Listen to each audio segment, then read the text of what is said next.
What's up, everybody? Jackson Fuller here from the Star News. This is another episode of Zoom Time, and I'm thrilled to be joined by Topsail first-year athletic director today, Chuck Kornegay. Chuck, how are you doing? How are you holding up during the coronavirus times? Yeah, holding up is exactly right there, Jackson. We're all doing the best we can, just trying to, stay sane. Mm-hmm.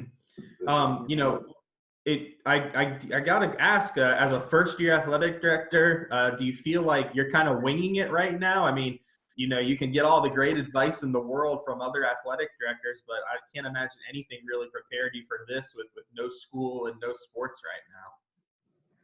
Yeah, and every school is different. My responsibilities here probably be vastly different at another school, and another school, being in Pender County, things are a little bit different here as opposed to being in like a New Hanover County or Brunswick County. Every county kind of functions a little bit differently. So I had to really dig down and familiarize myself with the expectations of this school district, and the Pender County folks, and how they like things done, and try to just go from there, because most of my mentors, they were New Hanover guys. They kind of had a different, they had different parameters that they were able to operate than I have here. So, and I lean heavily on at Davis and Ronnie Pruitt over at the two Pender County high schools. They helped me out a lot here. And then I lean on my, MEC conference guys for stuff also. So it's like I have two different groups that of ADs that, that I'm kind of like in a fraternity with. But it's been extra cool. Everybody's been helpful. And yes, it's definitely like a little fraternity. These guys, they look out for each other. Yeah, Topsail's an interesting situation because it's the only school, at least that we cover, that no other schools in the county are in y'all's conference. You're in a conference with all New Hanover and Brunswick County schools. So I'm gonna want to talk a lot more about Topsail, but it would be remiss, Chuck, if we didn't. You're quite the basketball player yourself in your prime in high school and college. For those that don't know, Chuck, Southern Wayne High School, right, Chuck? Southern Wayne, yep. Thanks. High school, a little time at NC State, but kind of made your name at Villanova University. 2 Big East titles. What's kind of your best memories from playing with at Villanova and with the Wildcats? Yeah, definitely those days at Madison Square Garden, and the Big East championships every year up there were pretty special. NCAA tournament 3 years, that's just a whole different deal, and everything gets kind of ramped up in the media and the traveling and the playing against teams that you've never seen before. You got like a day or two to scout, and maybe not even a day or two between rounds. So it's just the hectic manner of the NCAA tournament was special. Yes, so those two things definitely. The league was pretty strong. We were in the NIT tournament, won it the year that I arrived at Villanova, but I wasn't part of the team yet because I had to sit out, and transferred. But that was still special, being a part of that team that won the NIT championship also. Who do you consider the best player that you went up against? Because I know back then in the Big East there were no shortage of names that people will be able to recognize today. But who do you consider the best player that you played against during Villanova?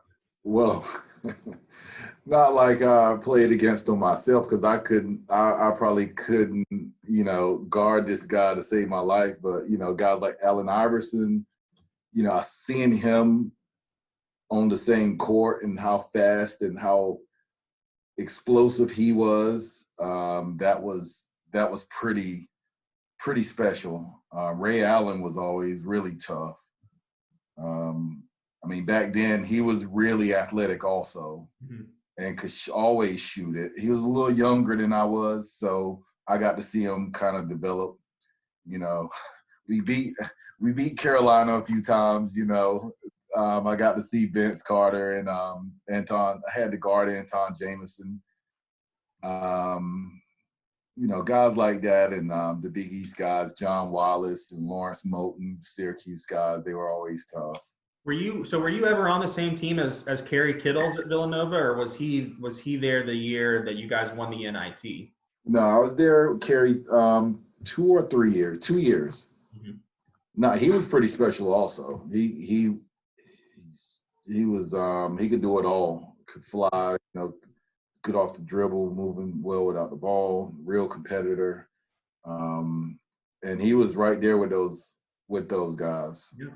If it weren't for Shaq and Kobe, Kerry Kittles is maybe an NBA champion that year with James Kidd and the Nets when they made it that far. A lot of times guys transfer to be closer to home. You left the North Carolina area. What were some of the challenges of going away, and was Philly almost sort of like a culture shock for you, leaving from North Carolina, going up to a huge city up north?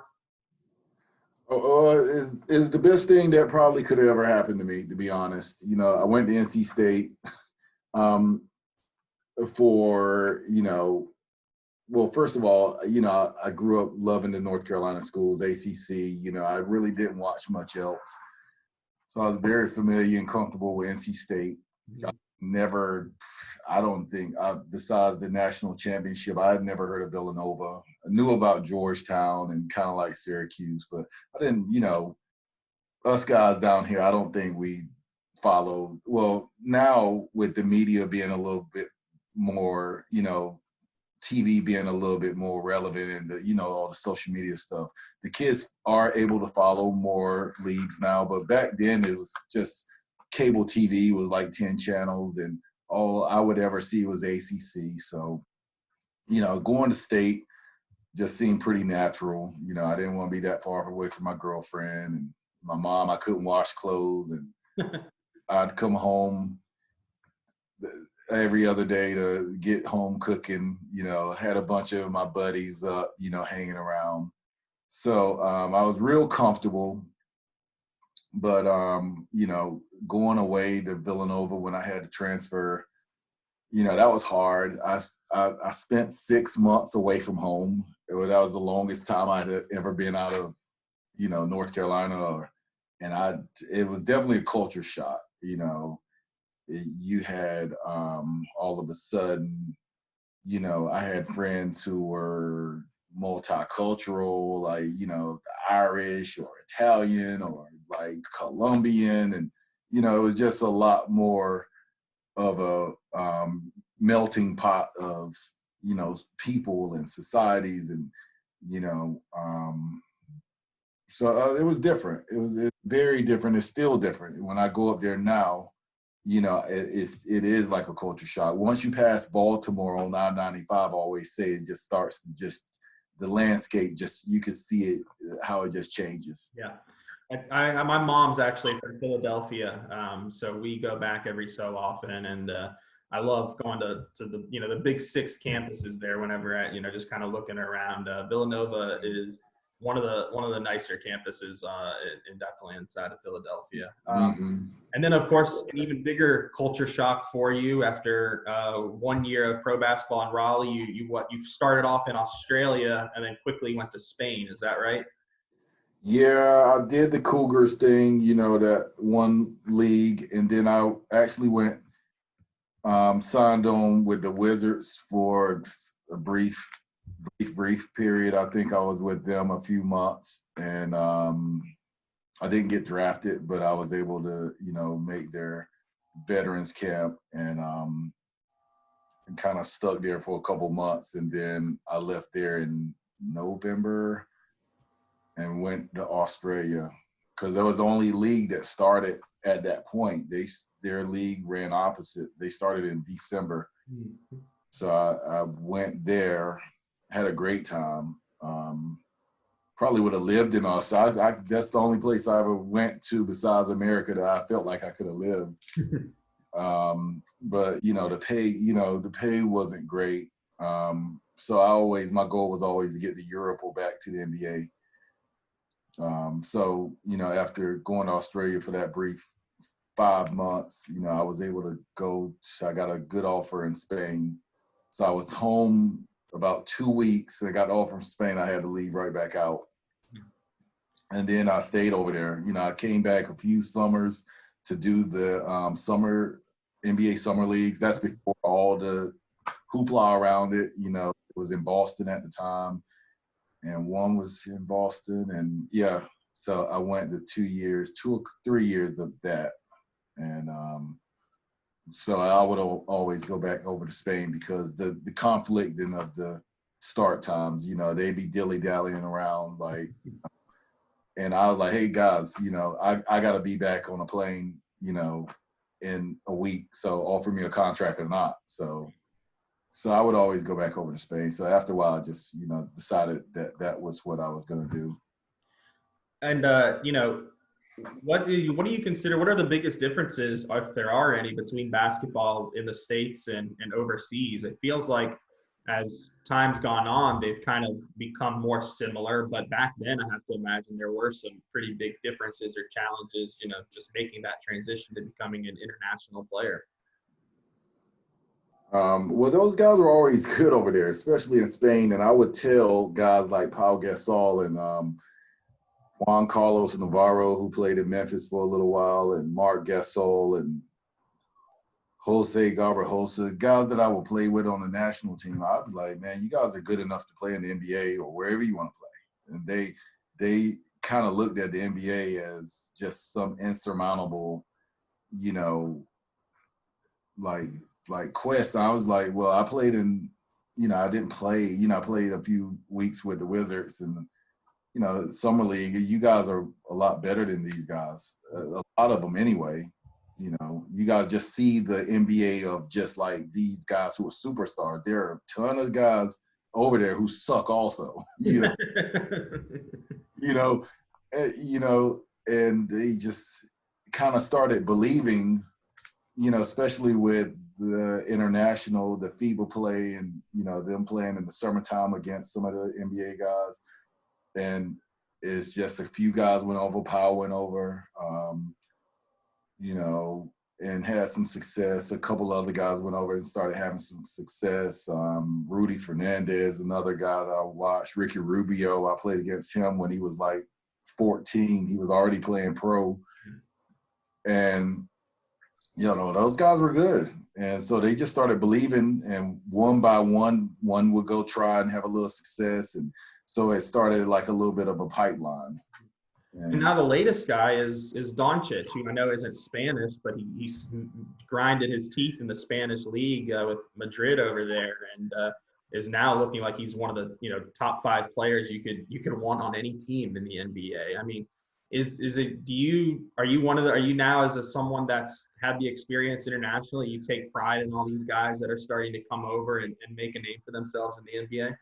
Yeah, it's tough too because a guy, my buddy Alvin, who I played with at Villanova, he was a scout with the Sixers about last year about this time, and well, no, not last year. I guess a couple years ago, and I guess they were looking at Doncic, and he was kind of asking me about because his skill set is like he's like a below the rim type of guy, and he just asked me, could that guy do the kind of things over here? Then do I scout a guy like that? Mm-hmm. Do I go to the Sixers and like, you guys should draft this guy, pretty high, whatever. And I said, absolutely. These guys can really play, and if he could do that on a Real Madrid squad that's packed, he's going to be a very good player here. Now he just took it to another level. I thought it could be good, but obviously he took it to another level. Yeah.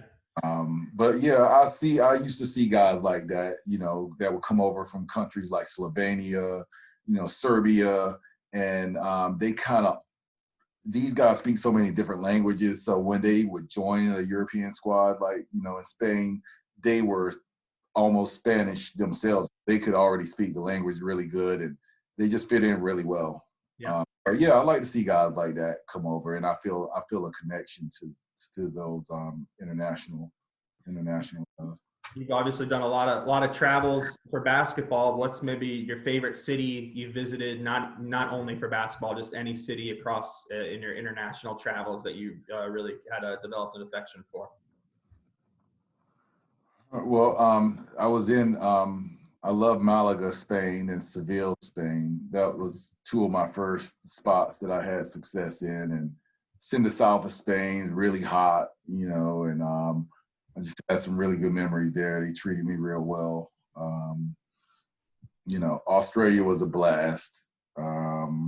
But southern Spain is really where kind of, I guess, my affections lie. It was like, landing in Seville for the first time and just having that experience and just bonding with the fans and stuff over there, So, and that city was great, the southern Spanish cities. Malaga, I was there for 3 years. Seville, I was there for 2, which you playing over there, that's kind of a long time. No one goes internationally and signs a 5-year contract with any team. Mm-hmm. Kind of keep you rotating around. One guy will play for like 8 teams in the same league, during the span of his career could be. So me being in one place for 3 years was kind of a long time, which I did in Malaga.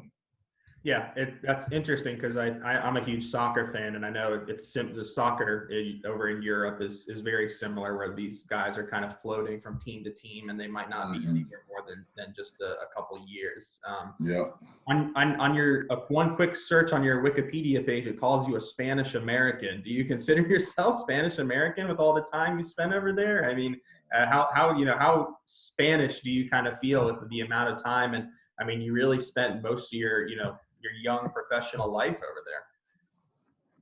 Yeah, I mean, a part of me is gonna, like I said, I feel that affection for, Spain. Obviously, my life is here in America, but I feel like, 25% of me kind of belongs to, the Spanish culture and being over there. And I haven't had a chance to go, but I would like to start going back from time to time and do some things.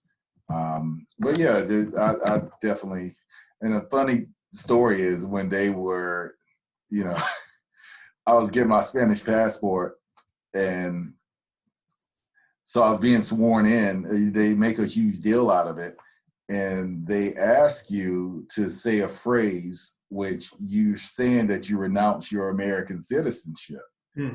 And I wouldn't say it. And they were just like, the president of my team was kind of like, you got to say it. It doesn't mean anything. You got to say it.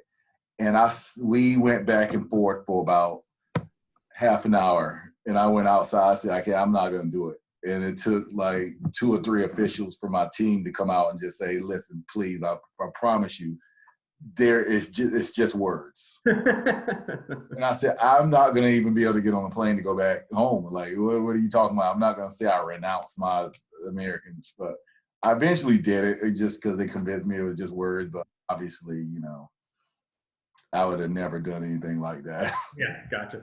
And now you're here. An athletic director at Topsail. Has athletic administration and getting back involved with schools been something you've always kind of envisioned for yourself? I know you enjoyed going back to basketball camps at Villanova and such, but even at a high school level, was this something you kind of always had an idea was something you wanted to do? No, not at all. It's yeah. I mean, I guess young me would have played basketball forever, and kind of reality sets in, and just like, okay, your playing career is over. What are your options? I knew I wanted to stay close to athletes. I knew I liked being around kids. And this job kind of fit everything. I love being, like I said, the kids, I have some athletes, they come and sit in my office, 5-10 minutes, and we talk about just school and whatever. That's one of my favorite parts of the job. And another one of my favorite parts of the job is I grew up playing more sports than basketball. My favorite sport was tennis. I played tennis until I was about in the 8th grade when my high school basketball coach just made me quit. But I loved tennis, and I loved playing different sports. So I'm enjoying being front and center, like being involved in other sports just besides basketball. I love watching our softball team play this year. I love watching lacrosse team play, cross country, and kind of re-immersing myself into other sports has been really fun. And the volleyball team was very entertaining this year too. I never watched a little bit of volleyball, but watching our girls play this year, volleyball was very entertaining, and I felt like I felt very very good for those girls, and it was a good experience watching those girls. So as someone who, it's kind of funny, the talk of specialization is something that, every high school kind of deals with. As someone that you have your basketball coach come and tell you to quit tennis, I imagine you don't kind of agree with that, I guess. Or what are your thoughts on specialization? I imagine that at a high school, you want your kids to play as many sports as possible, right? Yeah. I don't know. Every kid's different. Mm-hmm. I can see how some kids kind of need to focus on, as a organization or as a, LEA, our role is to keep everybody neutral. There shouldn't be any pressures coming from one coach to, pressure one kid from not deterring a kid from playing in one sport or the other. But there are kids who probably might need to should, in their best interest, maybe lock in on one sport. Me, I like cross training and playing different sports, and it just depends on how different kids compartmentalize, or able to handle. I couldn't play anything else because my grades sucked any other time that I played any other sport, so I had to just play basketball. My mom was like, "You can't focus, your grades drop every time during that month and a half that you're playing basketball. We're willing to deal with that, but right after that, you got to focus back on the books." Gotcha. So why I had to kind of go one sport, but some kids are able to handle playing a sport all year round, and if they can handle it, I think it's a good thing, cross training. But some kids may not want to play football because they may get hurt, because their main sport is basketball or whatever, and they might not want to put themselves at risk, Yeah. Could be, yeah, like you said, it could be different for anyone. I find it interesting because I think it's shifted a little bit. As you said, when you were in high school, your basketball coach comes and tells you to quit tennis. I know when I was in high school, which wasn't too long ago, people were saying, specialize, play baseball all the time, and that's your best shot. But now it feels like that's turning a little bit, and people are being encouraged to play multiple sports and to not specialize. But you're right, I think it's probably case by case dependent on every single student, and there's not a right answer for everyone. So, all right, Chuck, last question for you. I ask every guest I have this last question. If you could have one sport back in our lives right now with the snap of your fingers and on your TV, coronavirus and all, you get, the Masters, NBA playoffs, March Madness, baseball, tennis fan, Wimbledon. What's the one sport that you'd love to have on your TV set for a few months right now? Are we considering time of the year that we're no time of the year? It's whatever you get. You snap your fingers and it's on the TV right now. But you can't say anything. No high school sports. Something professional. Well, considering, I'll narrow it down. I'll consider the time of the year because obviously, the football NFL playoffs. I mean, that'd be, but it's not that time. So, okay. This considering where it is, I wish we were in the midst of the NBA playoffs. I remember last year watching the Sixers go down to Toronto. I was listening to a radio program today, and this is either the anniversary today or tomorrow of the shot Kawhi Leonard hit in the corner. So I was just reminiscing on being there last year and being this far in the NBA playoffs. So I wish that would, considering where we are now in time, I would definitely love to turn on the TV and watch a good second round. That was, yeah, we'd be in the second or the third, yeah, second round of the NBA playoffs. So, Are you a Sixers fan from your time at Villanova, or do you have Sixers, yeah, I guess. I mean, growing up, I was a Seattle.